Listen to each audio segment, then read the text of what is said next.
Well, hello, YouTube family. Just a short video to give you a bit of insight into just one of the little things we've decided to add to our trip.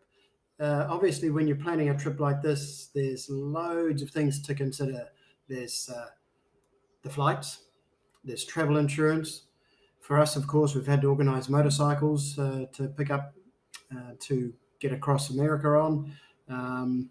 And as you can imagine, loads of other things. We might talk about that if there's been any interest. But just wanted to show you one of the little things that will be going along with us on the trip. And it's a T-shirt design. So this is quite a cool company called Sticker Mule. And I decided I wanted to have some T-shirts, both for us to wear, but also to give away to friends along the route. And I reckon they've come up pretty good. See if I can